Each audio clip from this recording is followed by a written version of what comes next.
but it is specifically been done at a fairly early stage compared to a lot of other jurisdictions that are now crumbling under the runs on their healthcare system to protect you, the persons here in Trinidad and Tobago. If persons find their way through this border, whether it be via action, including court action or not, understand that it is going to affect everyone. Understand that at this stage, as the CMO and the Minister of Health and the other healthcare professionals have told us, the cases are all imported cases. Persons returning to Trinidad and Tobago, especially through international airports, present those risks to us. And that is what we are now seeing manifesting themselves around Trinidad and Tobago. So far, all of our exposure has been from people returning from abroad. Hence the reason to close our border, and to close our border in a very short time frame. Not a time frame that suggests, well, give until Tuesday, give until Wednesday.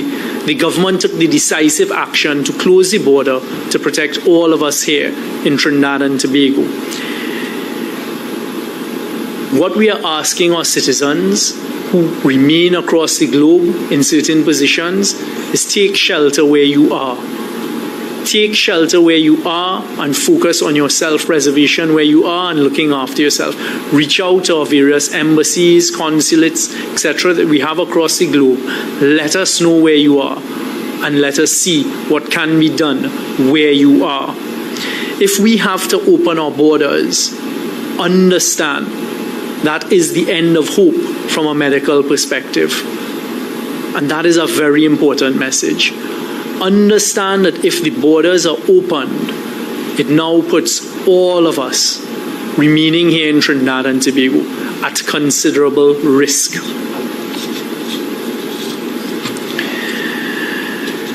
We have seen the suggestion and the threat of going to court. That is not something that the government takes lightly. And I dare say that is not something that the population takes lightly. The persons who are currently in Barbados, we understand is about 33 persons, took very calculated decisions to leave where they were after our borders were closed in Trinidad and Tobago and to attempt to make their way back. The borders were closed to protect all of us. They made their way to a sister CARICOM country, Barbados. Before they left Oman, before they left South Africa, to Oman, Oman to London, London to Barbados, they were aware that our borders would be closed and they would not make it back in time. Barbados has implemented a 14-day mandatory quarantine period. We went a step further and closed our borders to non-nationals and then now to nationals as of midnight on Sunday. And I emphasize again, to protect the remaining population here in Trinidad and Tobago. Every single country, and we're seeing it in the United States in certain states, has limited bed space. And what we need to do is to flatten the curve and keep the curve as flat as we can. We've heard from the Minister of Health and the Chief Medical Officer the daily effects that imported cases are having here in Trinidad and Tobago. If the court was to order that persons be allowed in, that would be the end of the protection that the government has very carefully put in place to protect people in Trinidad and Tobago. And it would defeat completely the closure of our borders. We are in contact with our CARICOM sister Barbados. We will continue to have conversation with them.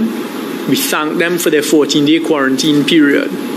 And what I'm going to say here now with respect to those specific cases, and the only case there, is if those persons, after their quarantine period in Barbados, do not present any symptoms of COVID-19, the coronavirus, and they make their way to Trinidad, they will be put into quarantine by the state. We need to keep our border closed and to continue to protect all of you, the population who are now within our borders here in Trinidad and Tobago. understand that it cannot be a loophole that we accept, that persons make their way from wherever they are in the world on the few remaining international flights to any CARICOM country, including Barbados, and then think that that is a jumping point to break the barrier that we've put to protect the population of Trinidad and Tobago and the people within our borders. The government is resolute that it will not allow that, and it will do all that it can to continue to protect you, the population that are here. Once a CARICOM border is open with access to Trinidad, we have no more border protection. If we leave this open, any person who is sick can go on a plane in the United Kingdom, head to Barbados, and because Trinidad and Tobago is closed to protect us from this situation, they can then attempt to get through our border like this. The government is resolute that we will continue to protect the population, and we're not going to permit that. After seeking advice, and you heard the Chief Medical Officer say it a short while ago, if these 33 are provided with an exemption, once they don't present with symptoms within the quarantine period in Barbados, and we're not going to be bringing them home. If they present here in Trinidad, they will be quarantined by the state for another 14 days to protect the population. I want to repeat that the virus knows no boundaries. The virus does not care who we are as a population. We're seeing it happening all over the world. Persons who we may consider celebrities, persons who we may consider privileged people, getting the virus, and the same happens in Trinidad. We took a decision to close our borders. We took a decision very early o'clock and have been taking decisions to protect people. And that is one of the positions of the government, and we will continue to do so. Even though we've closed our border, it appears as though there's some people in our society who continue to want to put the rest of us at risk. The rest of us who are exercising our social responsibilities at risk. There are certain irresponsible people who continue to want to push the boundaries. The boundaries are not boundaries pushed on the government, are not boundaries pushed on the CMO, but those are boundaries pushed on we, the population of Trinidad and Tobago. So those irresponsible people who continue to want to threaten our survival as a country and our success in protecting you, the people of Trinidad and Tobago, we will not permit that to happen. We will do everything within our power and reasonable to not permit that from happening. We will not be using CARICOM airports to defeat our entry. It is either we are in or we are out. And that is a clear message today. It is even more dramatic and dangerous to us here in Trinidad and Tobago when CARICOM countries continue to have that international travel with the threat to then catapult them into Trinidad and Tobago. And the government is resolute that that cannot be permitted because we need to protect all of us here in Trinidad and Tobago.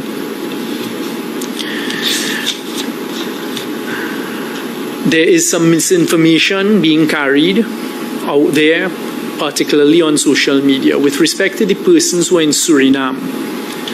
On Saturday, I, as the Minister of National Security, gave very clear instructions very early in the morning on Saturday night and very early in the morning at 3 o'clock in the morning on Sunday to Suriname Airways that they could bring our nationals home because we had not yet locked our borders. Suriname Airways was unable to carry their flight on Sunday before we closed our borders because they could not get a crew to fly their plane. So the suggestion that the government of Trinidad and Tobago somehow prevented it is completely untrue, and I'd like to correct that. We gave all permission. I ensured that our Permanent Secretary at the Ministry of National Security reached out to Suriname Airways directly and told them I granted permission for them to come and bring our citizens from Suriname home before we closed our borders. Suriname Airways could not get a crew. I was just informed by our embassy in Venezuela that so far it is 17 people that they've located. 16 in Margarita, and 1 on mainland Venezuela. So they are dealing with the number of 17. As I said earlier, any of our nationals anywhere in the world, please contact our embassies or high commissions, this type of thing. But understand that our decision to close our border remains. How we deal with these 33 people in Barbados, as I've said, let them complete their quarantine, and then we will consider, but we are not sending for them. And if they come here, they will be quarantined again for 14 days by the state. The important point that the Chief Medical Officer made to us in advice is once you enter an international airport, once you go on an aircraft, you are now presenting yourself to fresh risk. So you can go through all the quarantine in the world. You enter an airport and you enter onto an international flight. You are now back up to maximum amount of risk. Look at what is happening in the state of New York. Look at what has happened now in New York City, which leads to my final point, what the CMO touched on about using the Quarantine Act. Persons who have traveled to Miami, to New York, to all of these international airports need to self-quarantine. Moving around, as we've seen happen, by personalities, that has led to serious contact spread risk. It does not respect, the virus does not respect our status or what perceived status you may think you have in society. To say that you don't think this could have happened to you when you've tested positive is of no use to all of the people that you have put yourself into contact with when you should have been self-quarantined. We are going to be taking very strong positions with respect to that. So please, population of Trinidad and Tobago, be assured that the government remains resolute in doing all that we can to keep our borders shut. And the threat of court action means nothing when you allow persons to break your borders and to now infect via importation the rest of us here in Trinidad and Tobago. Our system, our medical healthcare system, and I take my hat off and I give salutations and high respect to the Minister of Health, the Chief Medical Officer, and all of the personnel who have been working. I was retracing it since last night, since before December when this started. The Ministry of Health has been working to build that parallel healthcare system and have done a tremendous job. But as you saw with the return of the persons from one cruise ship, now 44 persons are taking up those bed spaces. Understand, every person who imports right now from an international airport on a plane adds an additional risk. And I will say this without fear of contradiction. Persons, if they are allowed to penetrate our borders at this stage, because right now we don't know with any certainty what we're dealing with within our borders as more cases present, can very quickly overwhelm our medical healthcare system. The same way you're seeing happening now in the mighty United States has happened in Italy and other countries of the world. Pay heed to what's happening in the United Kingdom, United States, as we as a globe join hands with everyone in the fight against, not literally, in the fight against COVID. We will continue to protect you by keeping our borders closed. Thank you all very much. Thank you very much, Minister of National Security.